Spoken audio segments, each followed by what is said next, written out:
And it's again only 2 effects, it's very simple, but those are the key elements, the little steps to make the sound more interesting.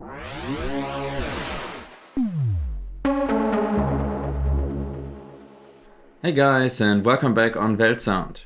Today I want to talk to you about arpeggiators, one of the easiest way to create a melody and still a very effective one. But how do we actually make arpeggiators interesting over the long time of a song? Let's find out in the video. So what is the difference between something like this maybe?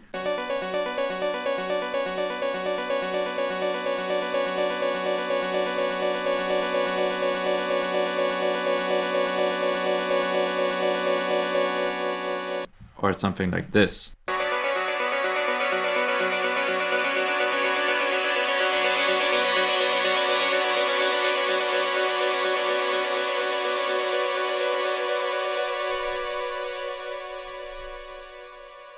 I can already hear the massive drop coming afterwards.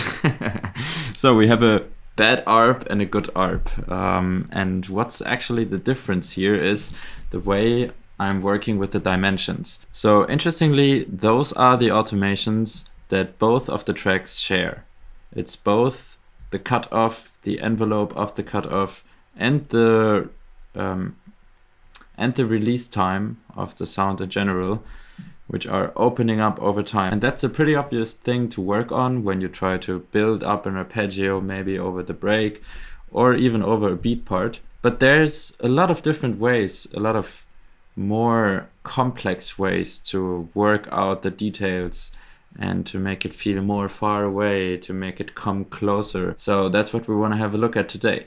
Nothing special here about the arpeggiator. We're doing converge with 16th note, and we have the root note, the 4th, the 5th and the 6th note of the scale, which makes it sound pretty intense to me, but in this particular video, it doesn't really matter at all because it's about the sound design we want to do. So one of the first things I want to do is add this effect rack. It's tiny, it's actually only 3 effects, and you're gonna get it for free if you follow the link in the description.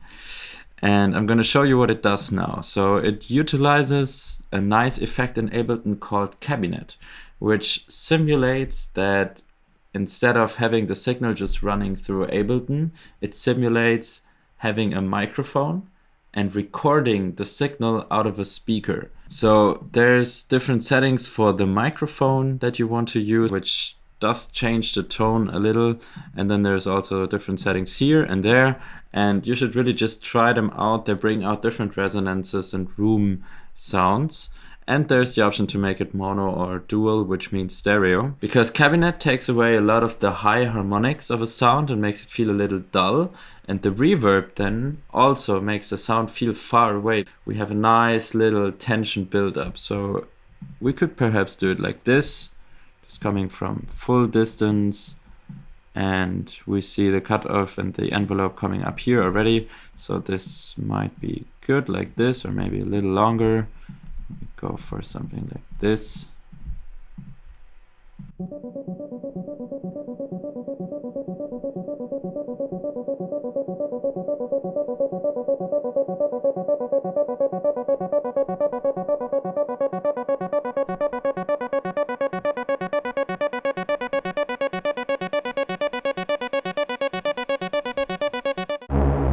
So the next thing we want to do now is add big room dimension to it, but not in the way we did it before. In this case, I used the hybrid reverb on the signal chain and used the dry wet knob to edit.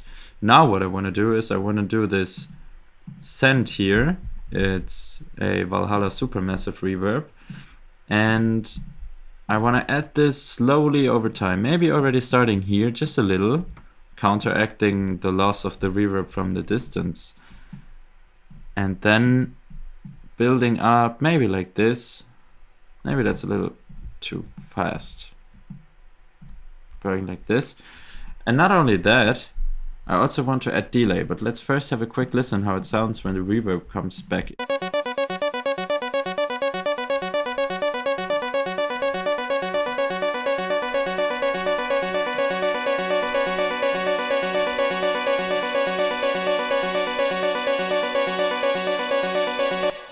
right? We can feel the release is going up a little, and with the release we add the bright reverb to the signal, which makes it feel much more open, and we have this big contrast from coming from very far away, feeling very dull and without any high information on frequencies, and going now into the direct opposite. And what I want to do now on the last part is first wash the whole signal up, and this is going to be done by this delay. It's a ping pong delay, so if we add it to this arpeggiator, it's going to feel very crazy because a lot of sounds are going to come from everywhere. That's what it does, you know. And we could maybe do it like this, so we have a little delay already coming in the beginning. By the way, it's also very nice if you just record those automations. If you don't have something to move a fader or so, you can even just record it by using your hand and the mouse. And that actually most of the times make the automation feel much more natural and human, and therefore also gives your track a human touch.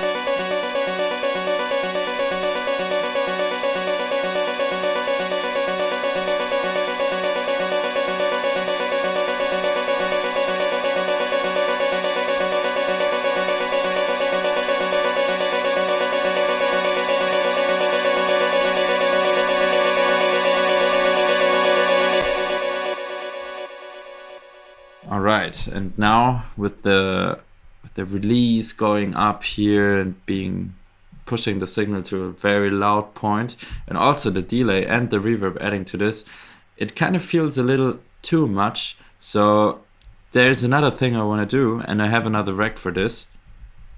It's called resolving.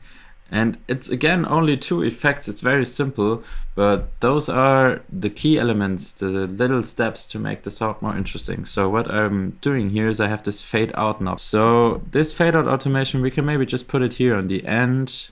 So what we could also do now is even take away some of the highs again, because that would make the sound go away just a little more, because you know you've missed the high information of the sound.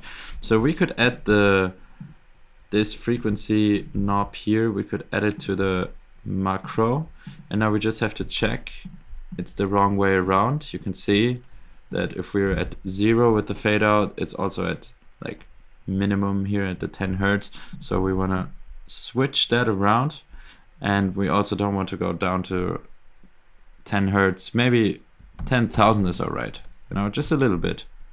So it will sound like this.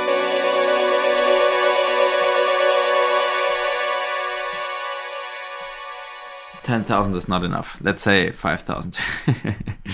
Right? So that's how you can also real fast change the way those audio effect racks work, add your own style, add your own ideas. So get the free download in the description and start working. Just add your own stuff and have fun with it, right? One last thing, the cherry on top, is to add a little automation from Serum right here. So to show you the sound real quick, it's a sound from my upcoming artist pack on weltsound. It's going to be released pretty soon. It's called Move the Face. It's a lead, and it has a very nice LFO automation on the face, and is also featuring a FM oscillator. So it's a sine wave going through FM from the sub. So one nice thing we can do here in the very end is raise the warp amount. This will result in this kind of pitched feeling or riser feeling that we got from the very end. We could even start this a little earlier, but keep it low, right? And then go up to the maximum point. Why don't we listen from the beginning, right? For the end, another demonstration of how we can turn this arpeggiator into something really interesting by just using some tiny effects rack and some interesting automations, right?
So that's it for today already. Hope you liked the little tips. Get the free audio effects rack down in the description, and also because it's you and we would like to thank you for your support by now, you're also getting the Serum sound that I used, which is part of my artist pack coming soon.